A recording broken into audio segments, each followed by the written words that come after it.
Sai-Ram to everybody. Now we'll go to question and answer session. Some of the questions which could not be answered earlier for want of time in America, we take this opportunity to answer them all. Well, the first question is this: what's the value of being involved in Sai organization? It is a genuine question indeed. I can tell you that man is a social animal. He does not lead his life all alone. He is born in society and he grows up in society. He earns all the name and fame in society, and he always interacts with the rest of the members of the community. Therefore, man is a social animal. While working with people of like-mindedness, there is every possibility of growing further and further. If you are in the company of businessmen, you will know all business techniques. If you are in the company of politicians, you will have all political prospects. But if you are in the company of religious, devoted people, you feel encouraged to proceed along the path of devotion. Therefore, the Sai organization provides a venue, a sort of fellowship, a kind of company, so that we mutually encourage each other to grow and evolve spiritually. We think of Bhagavan Baba's Leelas or the divine sport or the miracles, and we get encouraged. We participate together in service activity, support each other, and thereby we draw extra energy. We'll be more enthusiastic and energetic as we work together.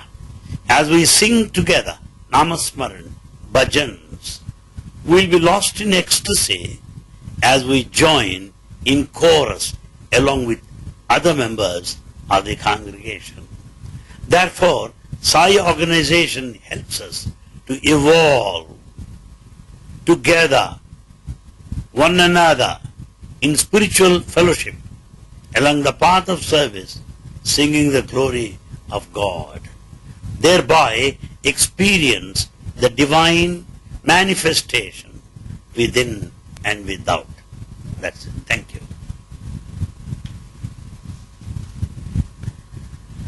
Well, the second question probably is this: how to make this feeling control thoughts and desires?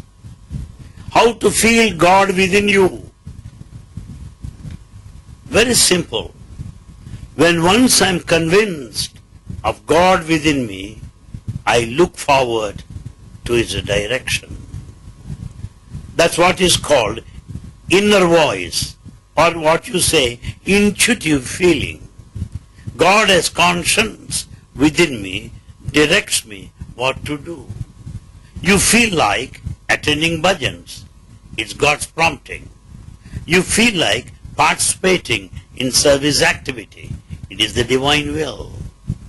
So God directs you from within. He talks to you. He speaks to you. He appears in your dreams, directs you, when once you are convinced of the fact that He is within you. As Shirdi Bhagavan said, I look to you if you look to me. Bhagavan Baba will always look to you if you care to look within yourself, always ready to direct you and to talk to you. The kind of bliss you enjoy, ultimately, the state of happiness that you get finally at the end of any spiritual activity, is the proof of being with God within. Sai-Ram. Then we come to the third question: are we supposed to stay away from evil forces?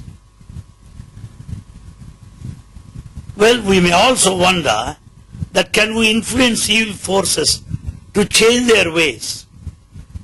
This very funny question. You are not only supposed to be away from evil forces, you should run away from evil forces. Not only stay away, run away. Because you will be influenced. You can't influence them. In trying to influence evil forces, you may end up in evil force. Therefore, Tyaja Durjana Samsargam, run away from bad company, what Baba says. Bhaja Sadhu Samagamam, be always in good company. Tell me your company, I shall tell you what you are, says Bhagavan. Then how shall we help being peace in this world of so many horrible conflicts? We can be at peace within ourselves in spite of conflicts around. See, on the surface of the sea, you have turbulent, upsurging waves. The waves come forth one after another at a terrific speed. We feel that the whole ocean is disturbed, but yet deep in the ocean there is silence. Deep in the ocean there is utter, total, absolute, complete silence. It is only on this surface you find the waves agitating. Similarly, at heart we should be silent. We should be peaceful, though outwards, superficially, there will be thoughts which are just opposite to each other, polarity of opposites, conflicting, contradicting ideas and thoughts, might lead to disturbance, but yet at heart we can remain at peace. How is it possible? Sing His name, do some bhajan, or meditate upon Him. Concentrate your attention. That will silence all the disturbances around. Next question, fourth question is this. Could you tell us about Swami's residence? Have you visited? Physically speaking, Swami's physical presence is Yajur Mandir, located in Prashanti Nilayam. Physically. Have you visited? Yes, why not? Well, I visited many times. But my friends, make this question spiritual. Yajur Mandir is the name of his physical residence. Yajur Veda is one of the four famous Vedas. Yajur Veda speaks of holy spiritual rituals, yajnas and yagas. Wherever these spiritual rituals are performed, whenever there is spiritual activity, there God installs Himself. The altar is our mind, and all the spiritual activity that goes on over there is an offering to Him. And there you find God seated. Therefore, Swami's residence, Yajur Mandir, meaning the one of spiritual activity. The mind is the altar where you feel His presence. So it is not only I then who visited His residence. All of you visit His residence, which is our heart. That's all. Pure heart is the temple of God, says Bhagavan. Let's all visit that temple right within us, right now. Therefore, let's not run after the physical temples. Sayonara. The next question is this. How to be positive all the time? Why not? Why not? Man lives by hope only. Let us live in endless hope, rather leading to hopeless end. Life sustains by hope. Life is positive. As you think, so you become. The positive thoughts will make our life interesting. Instead of saying that the glass is half empty, let us say that the glass is half full of water. Instead of saying that rose has a thorn, let me say the thorn has a rose. So the positive thinking will help us to look at the beautiful, precious, sacred things of this world. The gifts and the divine providence that we have been the recipients all through till this day is the positive attitude.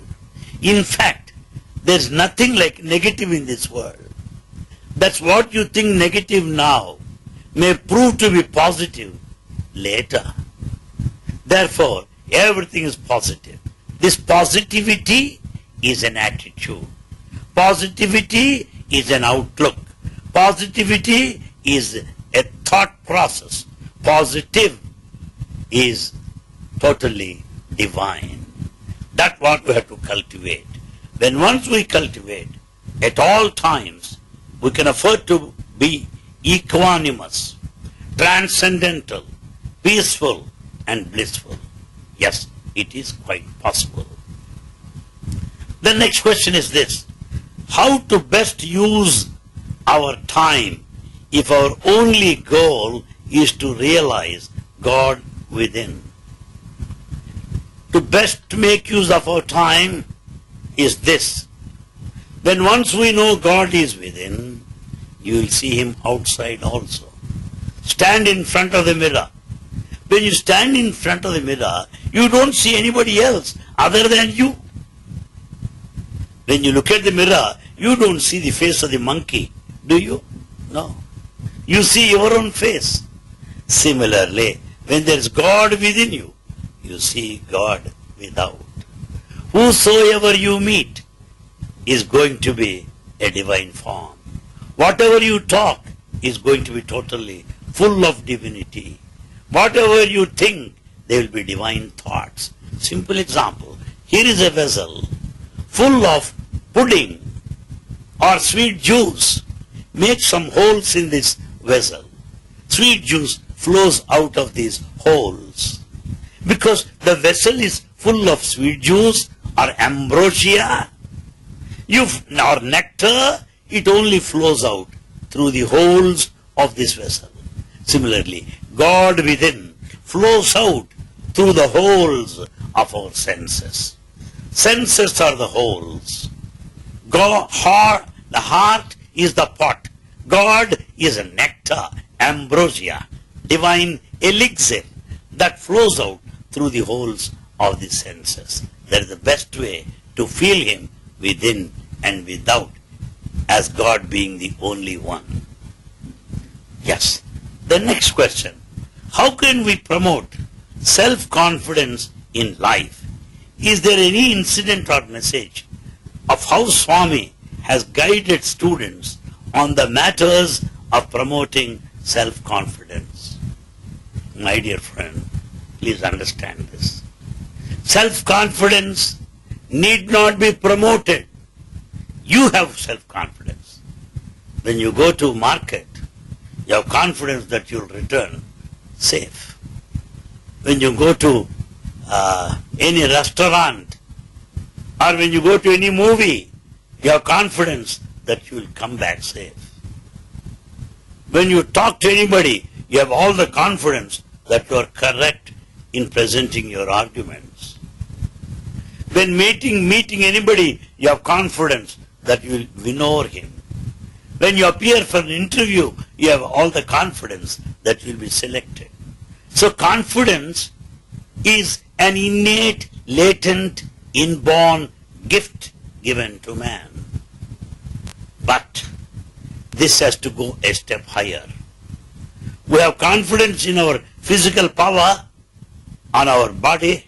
We have confidence in our mind, the mental faculty. But when once we have confidence in the self, God within, that is called self-confidence. Confidence in the self is self-confidence.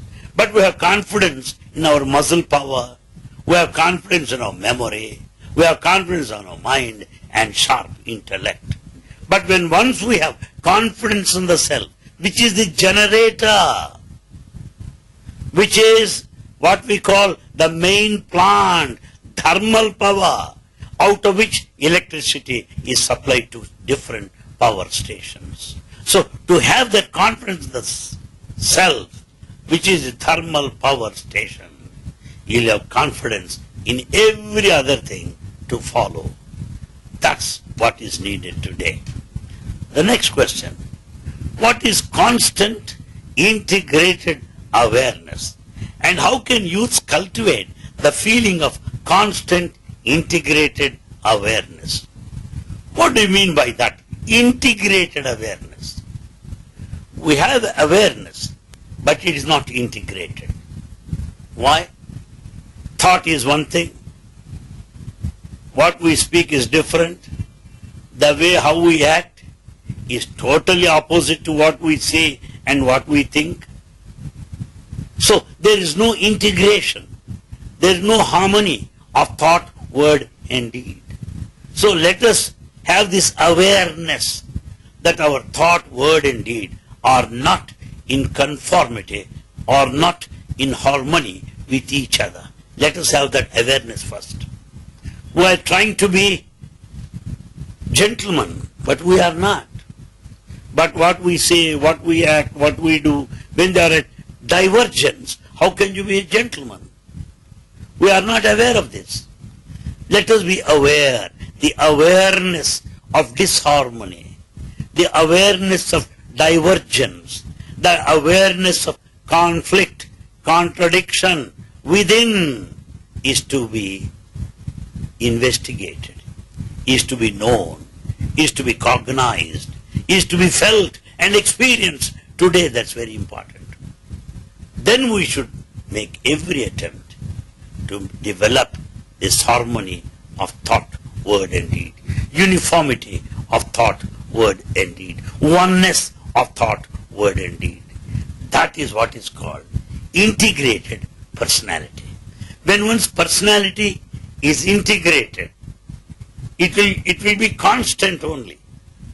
When you are an integrated personality, it is going to be constant integrated personality. The constant integrated awareness of being one in thought, word and deed, of being divine, of being spiritual in all states of awareness, be that waking state or a dream or a deep sleep, whatever may be. That I am divine, that everything is divine. This feeling is what is called constant integrated awareness. Talk sweetly and softly, that's how you make your speech divine.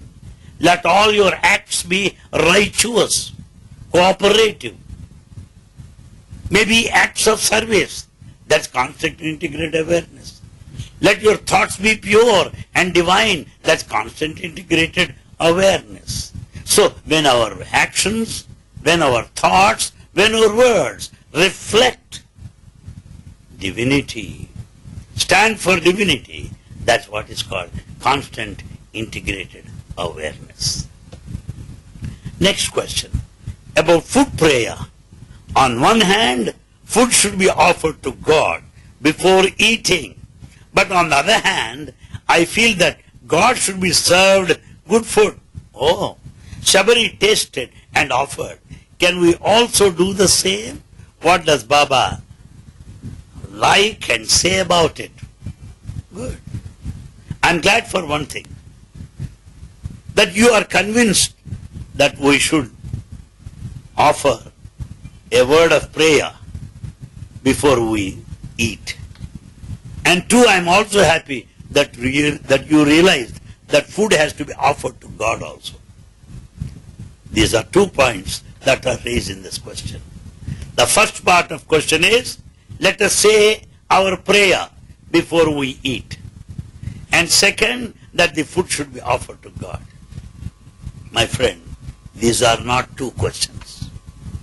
When you say prayers before you start eating, be sure it is offered to Him.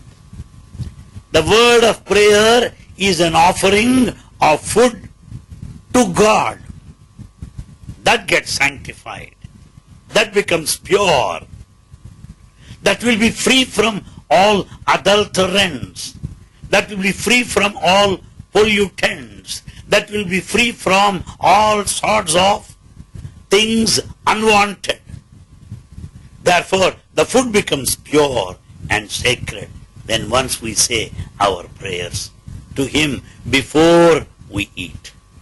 So, offering of the prayer satisfies both the requirements. It is an offering to God, and then too, it becomes sacred as you eat, as you partake. And then, Shabari tasted food, can I do that? You are not Shabari. I am not Shabari. Only Shabari could do it. Why? Shabari could do that because she has been waiting for the arrival of God for years and years. She is in constant thought of God. She is in constant waiting for Him, singing His glory, getting up early hours in the morning, cleaning the whole path to receive God, Rama and his consort, Sita. That preparedness, that awareness, that constant waiting, yearning, pining is a deep penance that Shabari did. Therefore, she could taste fruits first before they are offered to God next. Her feeling is important. So if we also rise to that level of Shabari, as to live in constant integrated awareness of the divinity, we can also act like Shabari. Nothing wrong about it. Next question. How should we respond to humiliation? Should we forgive and forget, or should we follow what Krishna told Arjuna? Very good. The first part, humiliation, I can understand. Forgive and forgetting also I can understand. But the second part of the question, shall I act according to Krishna, who advised Arjuna to fight? Meaning, the first part of the question and the second part of the question are contradictory. The first part of the question, forgive and forget, good. The second part, shall I act according to Krishna's advice to Arjuna? The situations are different. Let me first clarify Krishna and Arjuna position. Krishna advised Arjuna to fight in retaliation to all the humiliation he suffered at the hands of enemies. There is a fight because of a conflict between dharma, righteousness, and adharma, unrighteousness. Justice, nyaya, and injustice, anyaya. That's a matter that concerns the whole clan, the whole nation. That Arjuna is in the role of a king there. It is the duty of the king to uphold dharma or righteousness. It is not individual humiliation. It is a humiliation to the entire kingdom, the entire population. Therefore, their self-respect has to be upheld. Moreover, Arjuna is a warrior. The warrior has got that rajasic, emotional quality. So he retaliates, he reacts. That is the situation. Whereas the point that you have raised the question is in respect of individual humiliation. I may be humiliated individually by someone. You can forget and forgive. Or you can take it, after all, I have nothing to do with his humiliation. You think you are humiliating me. Well, I don't mind it. When you don't mind it, when it doesn't get into your head, the person who wants to humiliate you is humiliated now. When you accept defeat at the hands of your enemy triumphs. Your enemy wins. When you do not accept the defeat, when you don't care what happens? Your enemy is defeated. Something like this. When you don't accept the registered letter, what will happen? It will go back to the sender. When your registered letter, if you accept, the contents belong to you. When you do not accept the registered cover, it will go back to the sender. Similarly, when humiliation is rejected, when humiliation is negated, is not bothered, is not responded, is not cared at all, then the other person will be humiliated, not you. Forget and forgive. Good, that's the first part. Then, how to deal with friends who question Baba's divinity? Well, you don't need to reply them. When they question their divinity, you cannot reply them. Your words will not satisfy them. Your behavior, your life, your experiences, your balanced state of mind, your peace, your bliss, your happiness, peace at home, peace within yourself, your good health, your good interactions will stand as a testimonial, will stand as a witness, will stand as a proof to others to believe in the divinity, not by words, not by replies, not by retort, not by explanation, not by interpretation. Your life should be an example.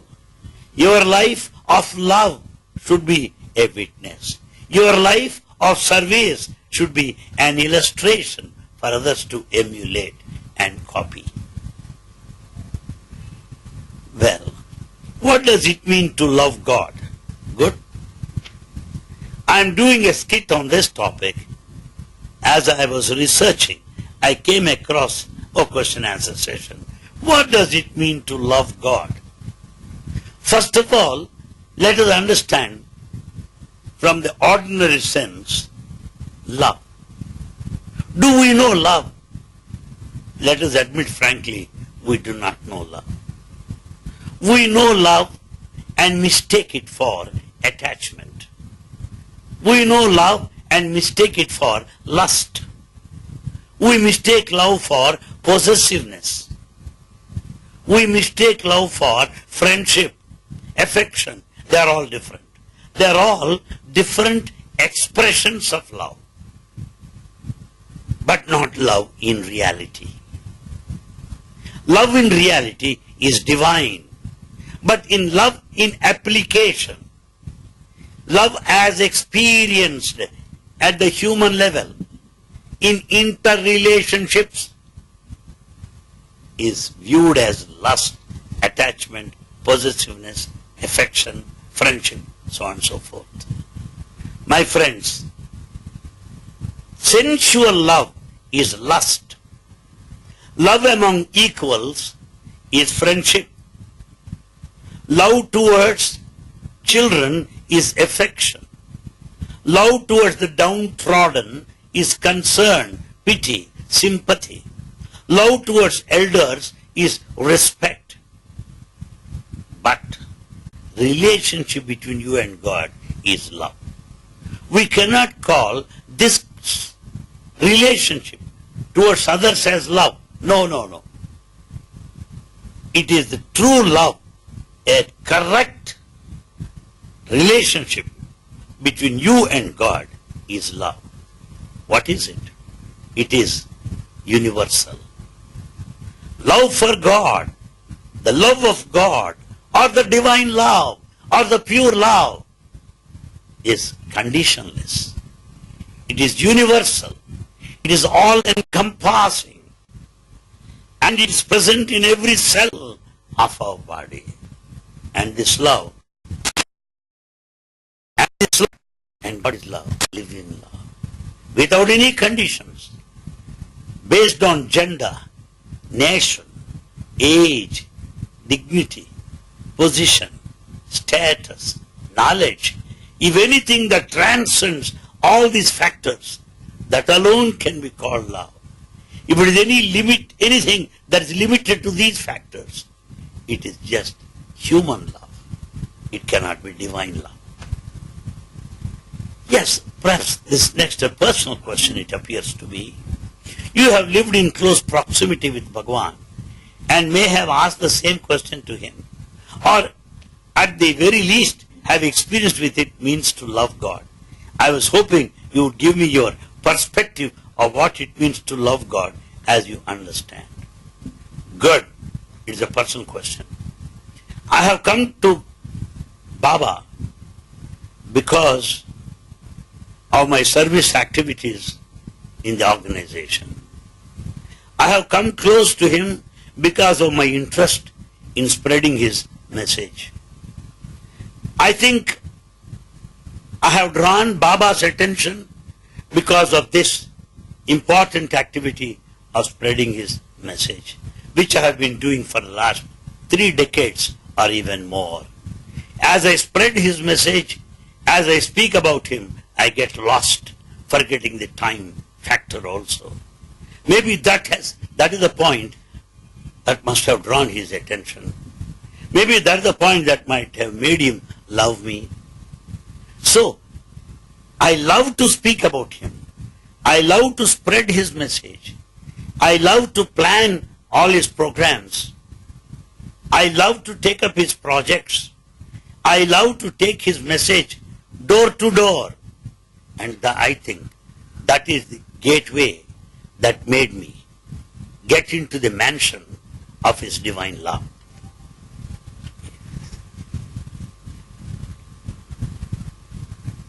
Okay. Have been going through a lot of your discourses. Okay, thank you. Really wanting to know the meaning of our Swami coming in my dream a few days ago.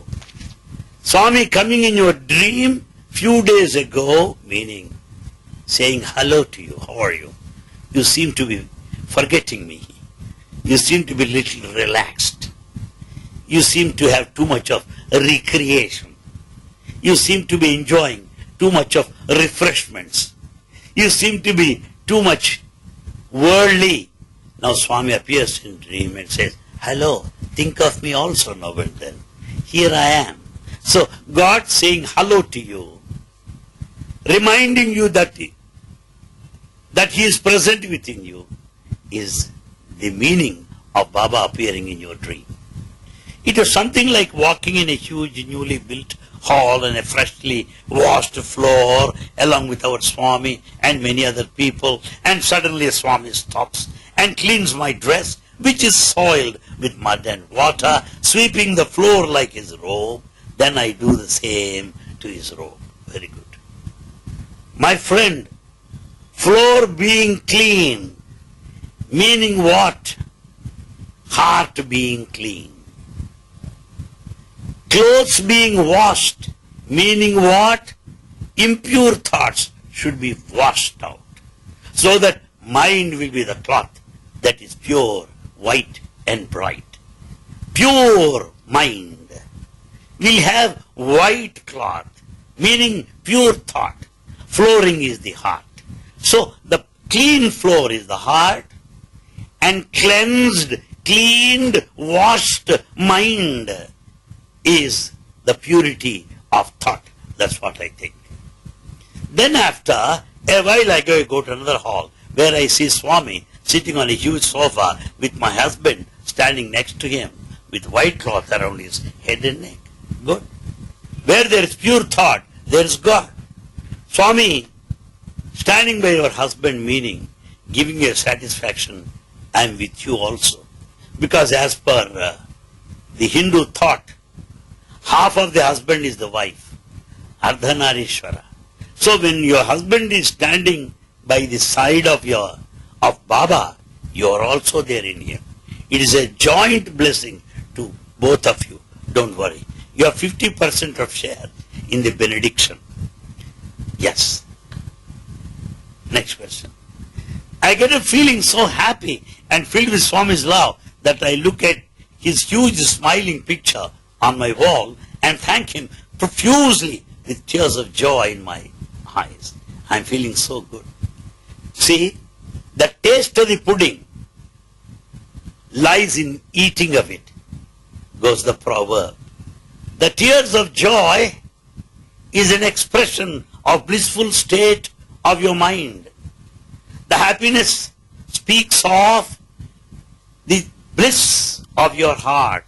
Why? Because the very thought of Swami, either in our dream or in our wakeful state, will make you jump in ecstasy, jump in joy, experience that blissful state. More so, seeing your husband by his side will make you all the more happy. I can understand. Because a personalized experience is different from a general experience. Good. God bless you. Yes. Over. This next question is from a boy of 14 years. Good.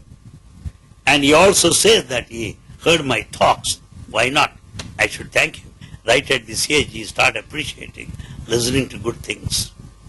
And the boy also says that he is a spiritual person. Very good. Yes, start early, drive slowly, and reach safely, my boy. Reach safely, good.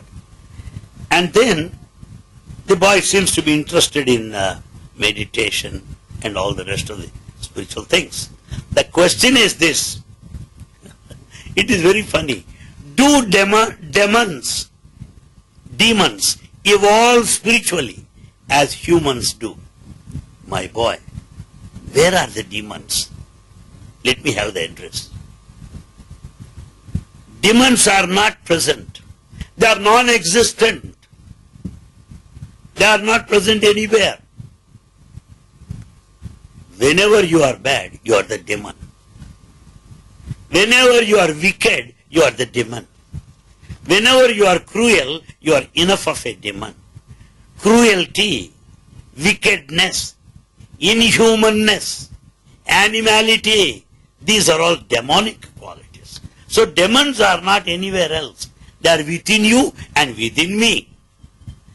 And we evolve when we are free from these demonic evil thoughts, evil actions, evil deeds. So evolution of a demon meaning evolution of man in full realization of the demonic nature within him. Yes. Pandavas and Kauravas question. That Pandavas have gone to heaven, Kauravas have gone to hell. Well, mythology is only symbolic. Symbolic. Heaven is a symbol.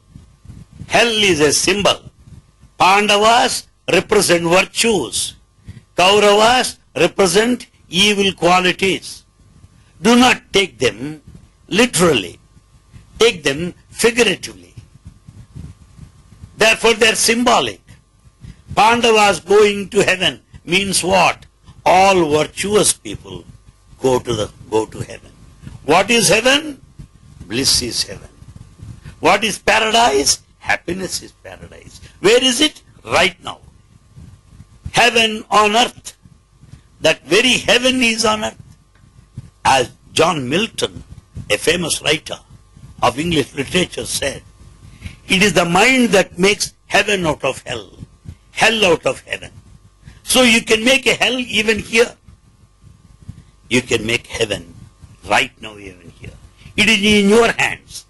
The moments of happiness, the moments of loveliness, the moments of friendship, that is very heaven. Misery, worry, anxiety, sorrowfulness, that constitute the hell. They are not present elsewhere. The next question.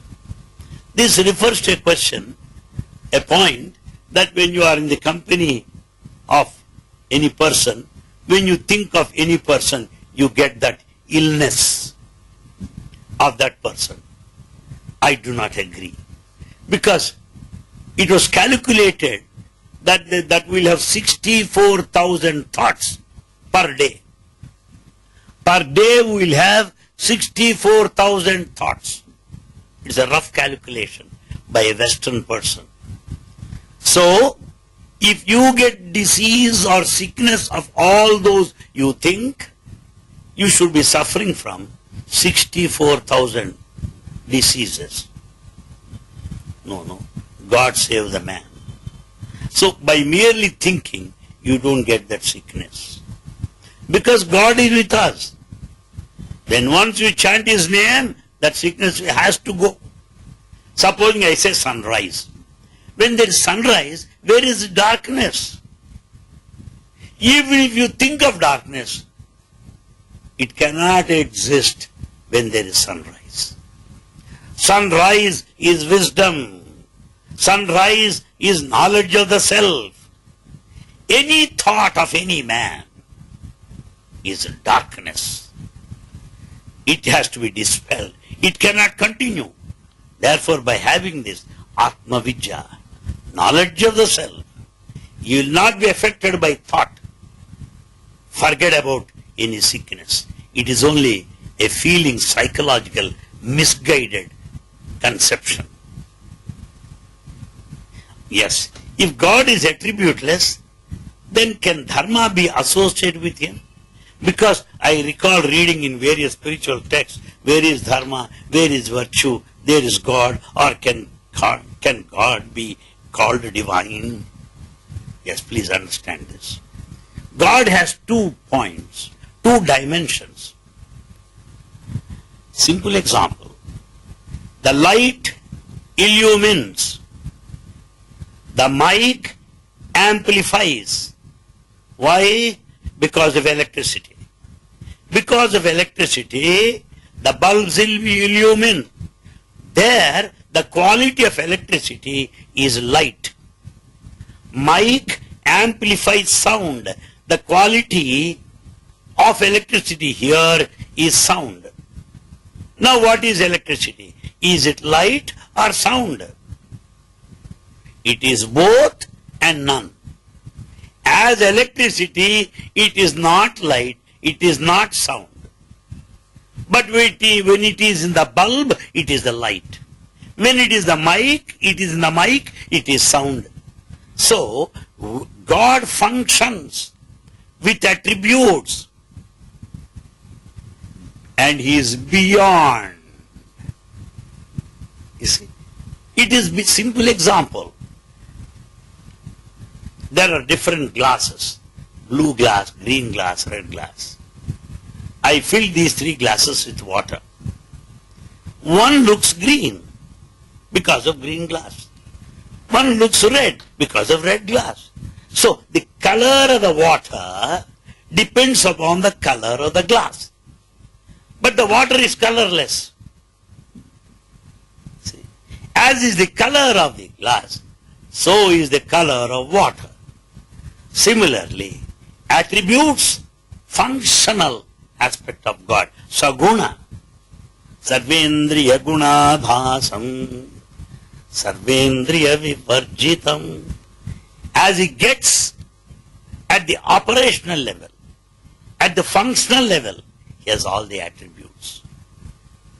But left to it, God is transcendental and attributeless. Simple example. Gold, raw gold as it is not a ring, is not a jewel, is not a nose stud, is not a earring.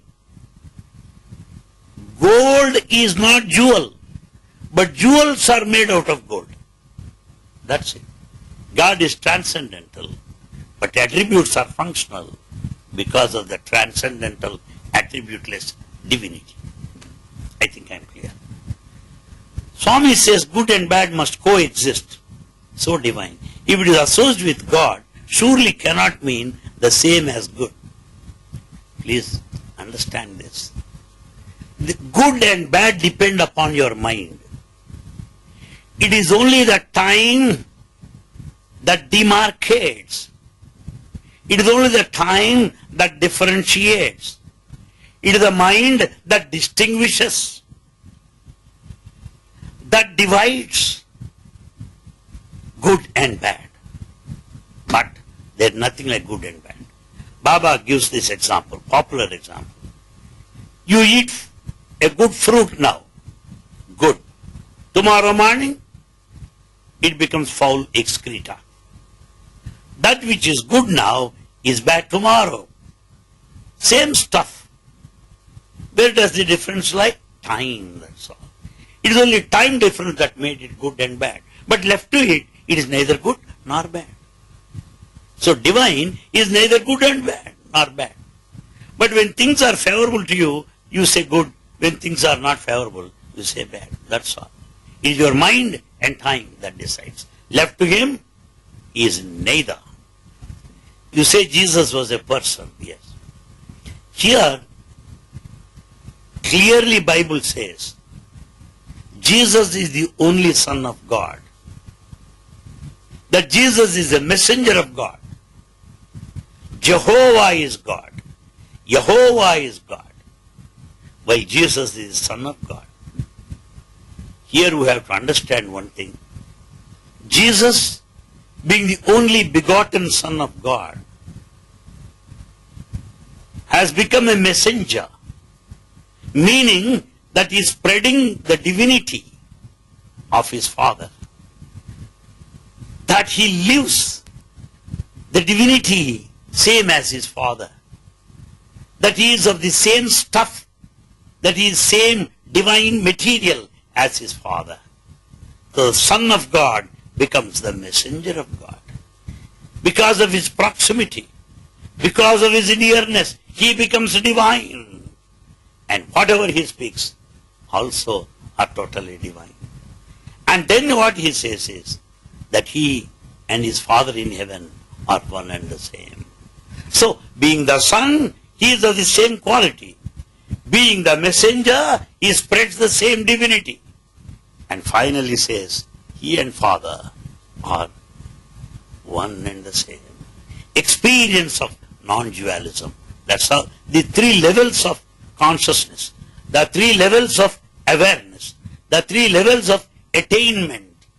That's what we have to understand as the message of Jesus Christ to humanity. The question is,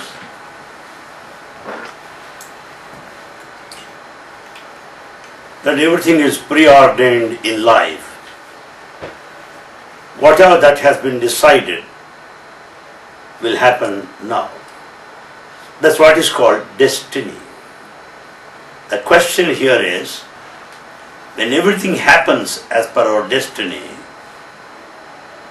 how are we responsible for its results? Another question is, when we surrender to God, are we still responsible for all our actions? Will He not take care of them? Are we still responsible for all our actions, having surrendered to God? This is the question. Very good question. Now let us examine the two parts of the question. One, when everything is decided earlier, destined, how am I responsible for my actions? Understand clearly, whatever that happens is according to the destiny, correct. But your actions are not according to your destiny. You can exercise your discrimination. Man is given freedom to discriminate and be independent. By sadhana, you can improve the quality of your life. Then, you said, when once I surrender to God, am I still responsible for all my actions? I understand the question. But the question implies that you have not completely surrendered. If you have completely surrendered, there is no question of anybody taking responsibility. Because in surrender, you do not exist. Only God. I have surrendered to God. I am no more.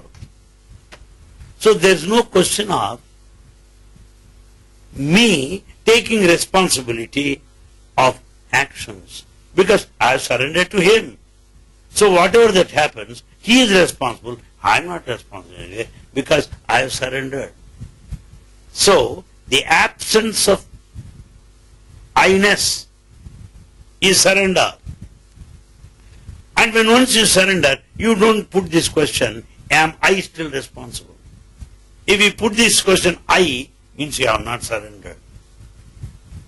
That is the answer. Now we pass on to the next question. When there is a doubt, will you still maintain your faith and devotion? Will doubt overtake these two, faith and devotion? How to come out of it? Let us understand clearly. Doubt. Understand that doubt clearly. When do you doubt?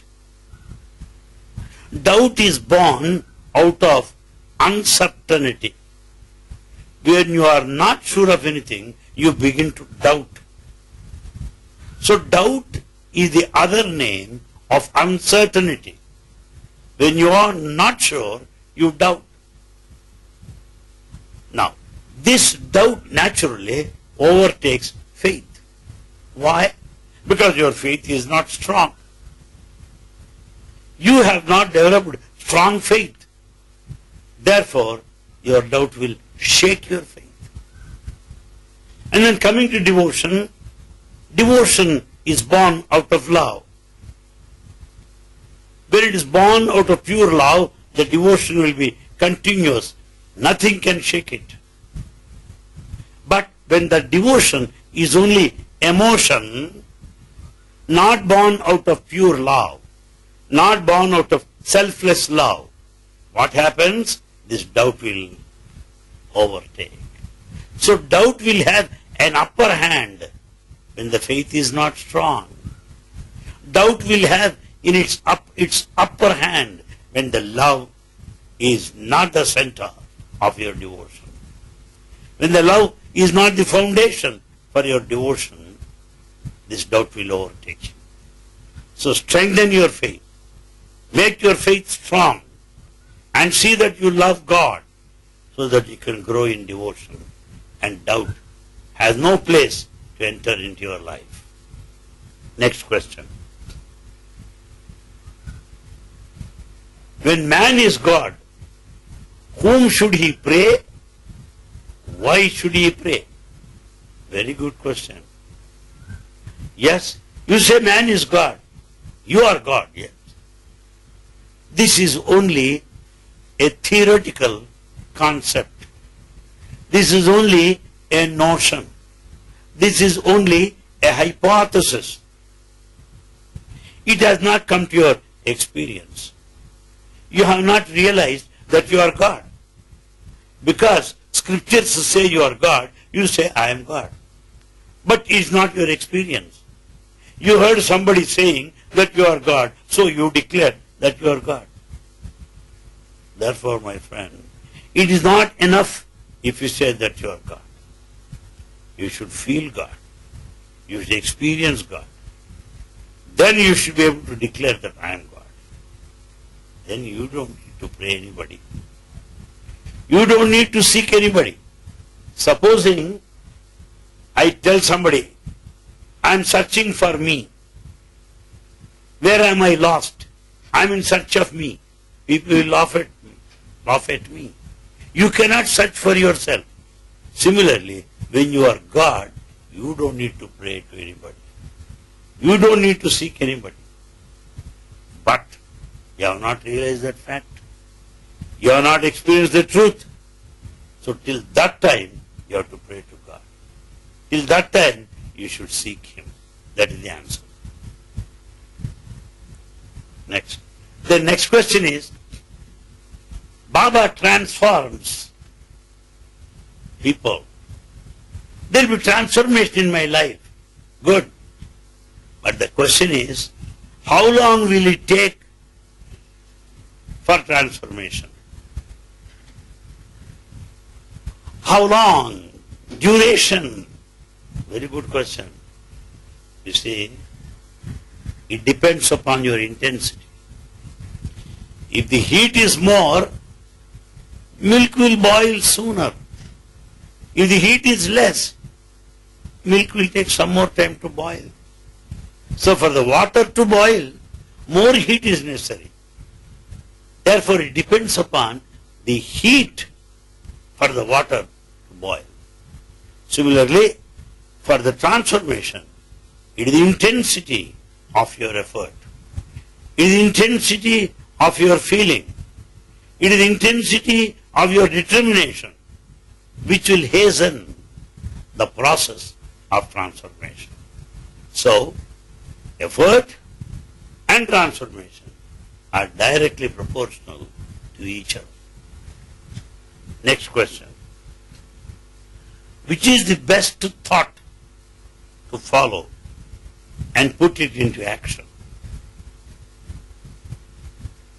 What is the thought? What is its birthplace? Thought arises from the mind. Mind is the birthplace for a thought. The thought is born out of the mind.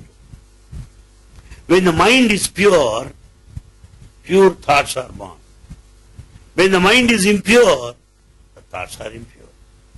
Therefore what we have to do is, let's make our mind pure. Let's make our mind full of love so that the thoughts will be loving. And these loving thoughts will take to lovely actions. Therefore best thought is the thought born out of a loving mind. A mind of love. So that thoughts will be full of love. And as these thoughts take to action, those actions will be full of love. Therefore they are bound to be righteous. And that lovely actions, action full of love, will help you to experience peace inside. So best thought is that of love, and that can be put into action, which would be righteous and full of justice. That's the answer. Next. There are three periods of time: past, present, and future. The question is, what is the blissful state? Where does it fit? Just examine yourself. What are the three states? Past. You say, in the past I was. Good. Today you say, in the present I am. In future you, referring to future, you would say, I will be. So, I was, I am, I will be. I is same in all the three periods of time: past, present, and future. This I is a blissful state. Past may be good or bad. Present may be good or bad. Future is uncertain. But this I is the blissful state. How do I say that? The past is experienced by I. When the present comes, past disappears. When the present goes, future settles. But the I continues in all the three periods of time, unaffected. Past, present, future are like passing clouds, moving clouds. They go as another appears. But the I is continuous, unaffected. That is the blissful state of I-ness, the eternal witness, the super consciousness which is not affected. It fits into all these three. Simple example. Yesterday I was in full suit. Today I am in shirt. Tomorrow I'll change my dress. But I am same. Yesterday, today and tomorrow. I continue to be same, even tomorrow. I do not change. So this changelessness, the one of continuity to eternity, is this I-ness, which is the blissful state. Next question. Does Baba give interviews? And what is Ragi malt? Two questions. Baba gives interviews, yes, he continues to give. But more than that, he gives you inner view. The inner view is more important than outer interview. The interview should lead to inner view, or else even interview is also momentary. Interviews are not permanent. Interviews are not eternal. Interviews are also momentary. But the inner view is permanent. Inner view is everlasting. Therefore, my friend, Baba gives interviews such that you will have an inner view. Then what is Ragi malt, you asked? Ragi is, finger millet. Out of finger millets, they make some paste-like thing. Something like they make a mass or a ball-like thing. That's Ragi malt, which is highly nutritive. Something like your porridge. Something like you eat cereals, you see. In the same way, out of Ragi, the finger millets, cereals, millets, finger millets, they also make some mass ball-like things, something like morsel of rice, and that people here in this area they eat, which is highly nutritive. That's what Baba relishes very much. This Ragi, along with groundnut chutney, he likes very much. The next question is, Swami's world tour. When is he going to make world tour? When will he go on world tour? Very good question. World tour need not necessarily be physical. He has been touring all over the world because everywhere people experience him. Everywhere people see him. Therefore, Baba's tour has already been there. He has been touring eternally. He is a continuous tourist. He is an eternal tourist. Can go anywhere, anytime. That's what has been happening. But physically, world tour may not be possible as a view the present situation. Next question. Somebody said, I should go to a center for service. My car is not starting. What should I do? The answer is also obvious. Then car is not starting. How can you go there? How can you serve there? Don't worry about it. Service is to be done when it is convenient. Service can be done when you are comfortable, not in situations when your car breaks down or when you fall sick. So, be comfortable, relax, and then do the service. You cannot serve while in tension. No, relax. Next question. Why do we commit same mistakes again and again? The answer, my friend, have we realized it? That what I have done, that what we have done is a mistake? Have I understood it is a mistake? If I have really understood that it is a mistake, do I repeat it again? If I repeat it again and again, it only means I have not realized completely that it is a mistake. Simple example. It is a twilight time, little dark in the evening. I saw some rope on the way. I picked it up. Rope. Suddenly I realized that is not a rope, but it is a snake. What do? I throw it immediately.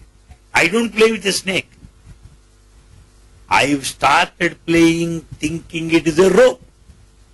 But when once I know it's a snake, I don't play with it. Similarly, when once I know it's a mistake, and that mistake will ruin me in every way, I don't repeat that mistake. Therefore, we repeat mistakes because we do not understand the seriousness. We do not understand the implications. And so we repeat. The danger behind it, we don't realize it. So the best thing is understanding of what we do or what we do will help us not to repeat it. Here is a question. Youth between age group 15 to 18, what is Sai's message to them? What is Baba's message to youth between the age group 15 to 18? Baba's message is simple. Love your parents. Please your parents. Make them happy. That's to behave in the way to make your parents happy is the message to youth group between the age 15 to 18.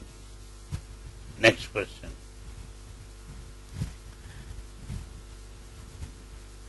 Some of the children brought up in Sai families, when given in marriage to somebody who are not in the Sai fold, is it possible to continue the old faith? Is it possible to continue in service activity? Particularly when one is married to a non-devotee. Is it possible? It is possible. Many people have become followers of Baba because of the influence of the counterpart. The wife influences the husband. Wife influences her in-laws. And the very mother will influence her children. So, mother is the pivot, is the propeller, is the center of devotion, and she will influence everybody. Don't worry. Even if you go into a family after marriage of non-devotees who don't believe in Sai, very soon they will believe in Sai. Don't force them. The way how you behave in their family, the way how you adjust there in that family, the way how you serve them, the way how you love them, will all make them realize that it is Sai in you which made you acceptable to them. So loving, serving so much, then they begin to appreciate your qualities. And they will very soon recognize that Baba is the cause for all your goodness. And they become devotees in turn later. Don't worry. This is a question. People go to serve everywhere. When the man, the neighbor next door is suffering, they go all the way to serve somewhere. What do you say? It is wrong to ignore people who are suffering around. How about your neighbors? How about members of your family? Charity begins at home. It is wrong to leave people here and go somewhere in the name of service. It is wrong. It is meaningless. Take Baba. Baba says the tree has to grow where it is born. If the tree is growing here, a plant is growing here, you cannot expect the tree there. It grows at its birthplace. The plant grows into a tree where it is born. Similarly, charity begins at home. You start serving your own people. Start serving your neighborhood so that he can serve everywhere. Expansion of love is life. Next question.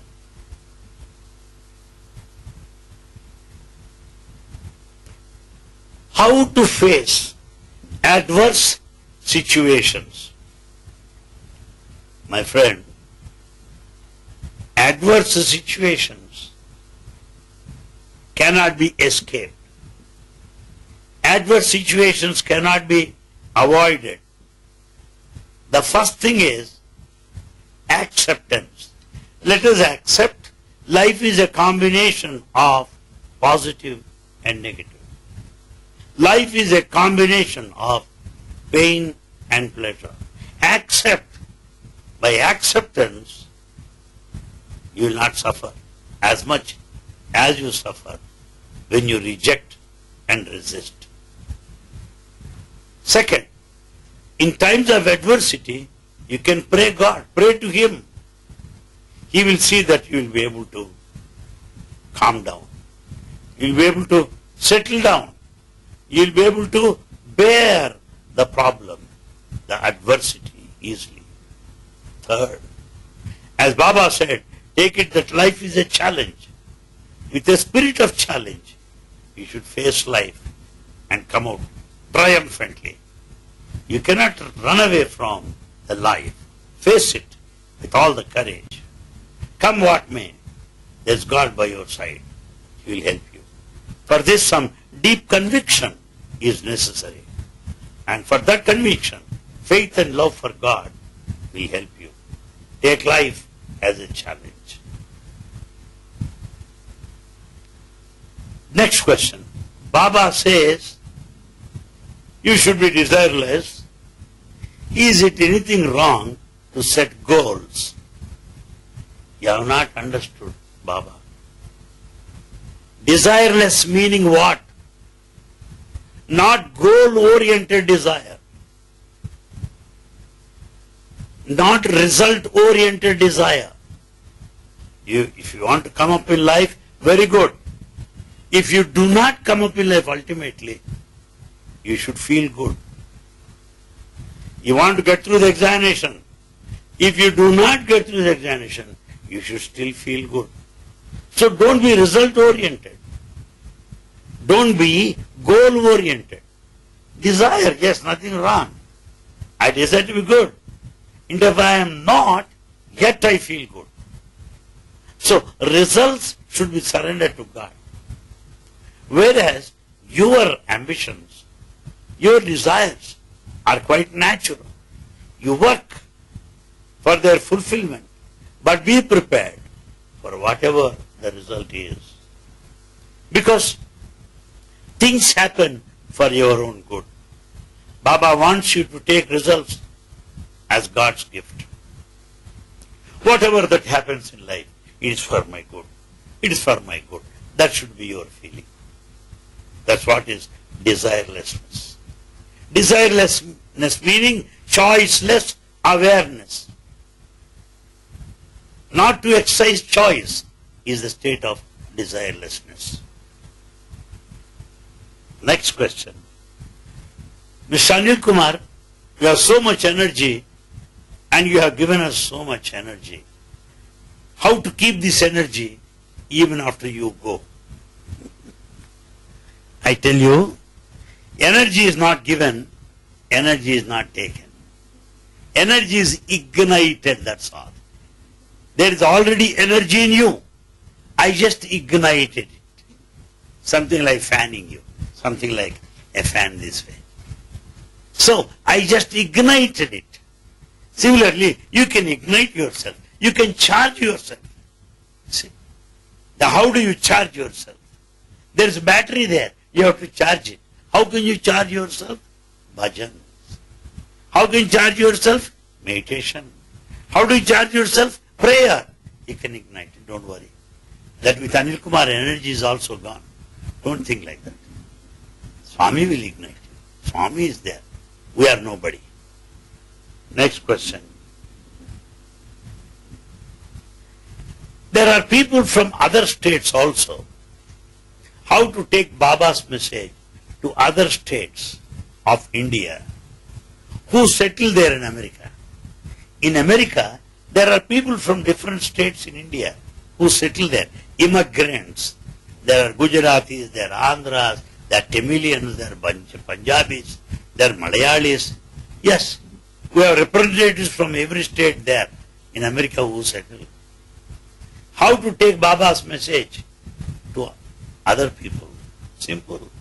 Through your satsangs, through your bhajans, through your service activities, by your own love, by your own best example, you can take Baba's message to everybody, other states. But to Americans, white people, Native Americans, how to take Baba's message? You can take Baba's message by being one with them. Do not maintain that you are separate from them. When you are in America, be one with Americans. Be one with them. Do not organize yourself into separate gang. Do not organize yourself into separate group. Andhras who are there in America form Andhra group. Tamilians in America form Tamilian group. No. If you really want Andhra, please come back. Andhra is here. Why do you want to be there in America? When you want to be in America, be an American.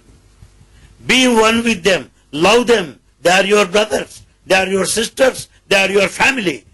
You are breathing their air. You are eating their food. You are getting money there. Then why do you organize into a separate group?